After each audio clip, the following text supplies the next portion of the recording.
আসসালামু আলাইকুম। এখন রাত প্রায় ১টা বাজে। বাইরে একটু হাঁটাহাঁটি করছি, ঘুম আসছে না বলে। এবং মেইন কজ হচ্ছে কিছুটা মন খারাপ। আর সেই মন খারাপের কারণটা আপনাদের সাথে একটু শেয়ার করতে চাচ্ছি। এই মন খারাপের যেই পিছনে যে গল্পটা, আজকেই আমার বাস্তব জীবনে একটি ঘটে যাওয়া গল্প।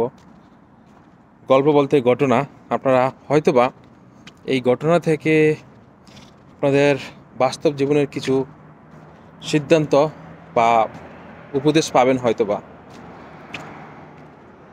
আপনারা অনেকেই জানেন, বিশেষ করে আমার ইউটিউবের সাবস্ক্রাইবাররা, আমি ইতিমধ্যে সৌদি আরবে আসছি। অলমোস্ট 15 মাস হয়ে গেছে।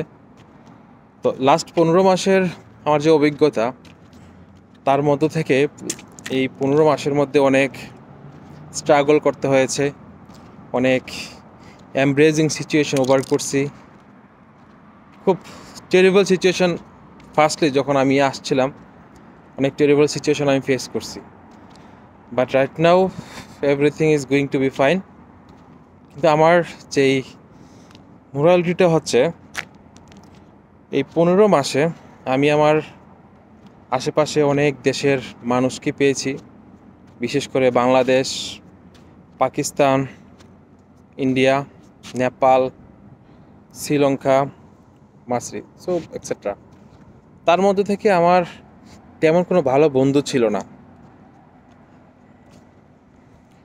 শুধুমাত্র একটাই বন্ধু হয়েছে, তার কিছু 4-5 মাস হবে মেবি, বাংলাদেশে।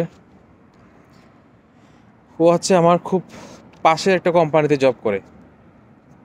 প্রায় 9 মাস হয়েছে যে এখানে ও ইনক্লুড হয়েছে জবে। দুঃখজনক ব্যাপার হচ্ছে, 9 মাসের সেই তার সার্ভিস লাইফের আজকে মানে ইতি ইতি টানলো। মানে তার জবটা আজকে চলে গেছে। কেন? সে 9 মাস ধরে সৌদি আরবে আসছে, জব করতেছে, তার সময়, পরিশ্রম সব কিছুতেই স্পেন্ড করতেছে জবের পিছনে। আচ্ছা, তার আগে বলে নেই, আমরা যখন একটা মানুষ যখন বিদেশে আসে, ঠিক ঠিক তার আসার আগের যে মুহূর্তটা, আপনারা কল্পনা করতে পারবেন না। যারা শুধু কেবলমাত্র ফিজিক্যালি অ্যাব্রোডে আসছে, বিদেশে আসছে, তারাই জিনিসটা ফিল করতে পারবে। আমরা এই বিদেশে আসার আগে আমাদের অনেকগুলো স্বপ্নকে কম্বাইন করে আমরা হচ্ছে এগুলাকে মোরাল করে রাখি। তার মধ্যে থেকে আমরা কিছু স্বপ্নকে বাস্তবায়িত করার প্রথম স্থানে রাখি, যে আমি গিয়ে হচ্ছে এই স্বপ্নটা পূরণ করব, তারপরে এই জিনিসটা করব, এটা করব। এবং বেশিরভাগ প্রবাসীদের প্রথম স্বপ্ন থাকে, আমি যদি বিদেশ যেতে পারি, টাকা পয়সা ইনকাম করতে পারি, আমি আমার ফ্যামিলিকে সাপোর্ট করব। আমাদের অধিকাংশ প্রবাসীদের প্রথম লক্ষ্য থাকে এটাই, আমরা আমাদের পরিবারকে সাপোর্ট করব।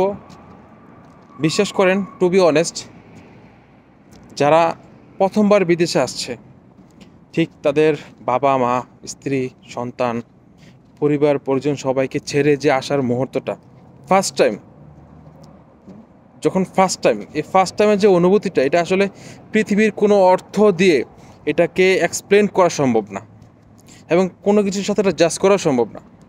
আপনি একটা বড় একটা কষ্টের সাথে তুলনা করবেন, কম্পেয়ার করবেন, ইটস নট পসিবল। কারণ ওই অনুভূতিটা একটা প্রবাসী, সে যখন ফিজিক্যালি সে আসে, তখন সে ফিল করতে পারে। যাই হোক, পরবর্তী সময়ে আমার সেই বন্ধু 9 মাস কাজ করার পরও এখন পর্যন্ত সে 1 মাসের বেতন পায়নি।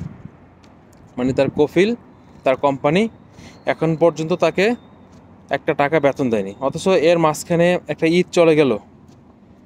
সেই ঈদের মধ্যে তার পরিবারের পরিজনের জন্য, তার সন্তান 3টা সন্তান, ওয়াইফ আছে, তাদেরকে কিছু দেওয়া তো দূরের কথা, সে নিজেই খুব কষ্ট করে জীবনযাপন করছে। 9টা মাস তাকে খাবারের টাকাটা পর্যন্ত দেওয়া হয় না। আপনি বিশ্বাস করতে পারেন? ঠিক চিন্তা করেন তো ব্যাপারটা কতটা অমায়িক, কতটা অমানবিক হলে একটা মানুষ একটা মানুষের প্রতি এত অবিচার করতে পারে। 9 মাস একটা মানুষ টাকা ছাড়া কীভাবে সে জীবনযাপন করে? তারও তো অনেকগুলো স্বপ্ন ছিল যে আমি বিদেশে আসার পরে আমি এই স্বপ্নগুলো বাস্তবায়ন করব, পরিবারের পাশে দাঁড়াবো, পরিবারের স্বপ্নগুলো, পার্সোনাল ডিমান্ডগুলো ফুলফিল করব। ছিল না এরকম স্বপ্ন? ছিল তো। তো আজকে যখন তার টাকার অভাবে সে আজকে তার কফিলের কাছে গেছে, গিয়ে সে টাকার দাবি করছে যে আমাকে 9 মাসের রানিং মাস বাদ দিলে 8 মাস থাকে, 8 মাসের বেতন আমাকে দিয়ে দেন, আমার বেতন ছাড়া আমি আর কাজ করতে পারবো না। কারণ আমি কেন এই দেশে আসলাম? আপনজন সব ছেড়ে আমি এখানে পড়ে আছি কেন? আমার টাকার জন্যই তো। আমি টাকার জন্য জব করছি, কষ্ট করছি, আমার টাকাটা দরকার। যখন ও হচ্ছে টাকাটার জন্য দাবি করে, ওর কফিল ওকে কোম্পানি থেকে আজকে বের করে দেয়। আলটিমেটলি সে অলরেডি কিছুক্ষণ আগে তাকে বিদায় দিয়ে আসলাম, রাত বাজে তখন 11টা।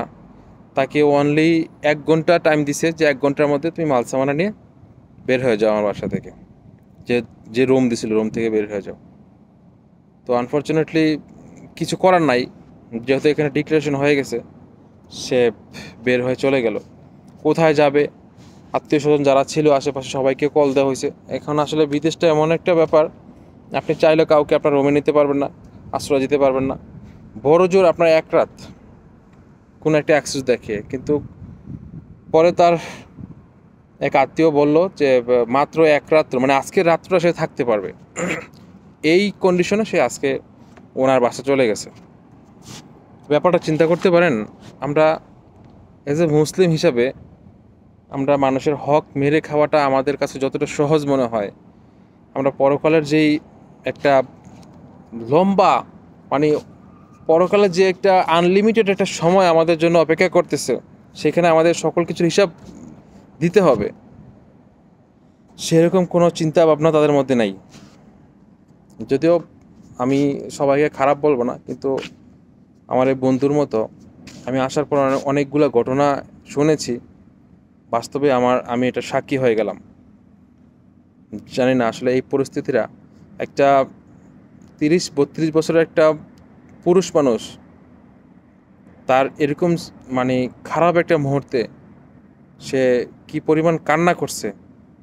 কারণ এখানে কান্না করা ছাড়া উপায় নাই। তো আপনি না চাইলেও কান্না চলে আসবে, কারণ এখানে আপনার আপনজন কেউ নাই, সাপোর্ট দেওয়ার মতো কেউ নাই। এই মুহূর্তটা খুবই খুবই ডেঞ্জারাস একটা মুহূর্ত। যাই হোক, সবার জন্য দোয়া করি, সবাইকে আল্লাহ হেফাজতে রাখুক, সবাইকে আল্লাহ বিপদমুক্ত করুক, এরকম সিচুয়েশন যেন কারো না হয় এই দোয়া করি। প্রত্যেক প্রবাসীদেরকে সুস্থভাবে দেশে ফিরে যাওয়ার জন্য আল্লাহ সাহায্য করুক।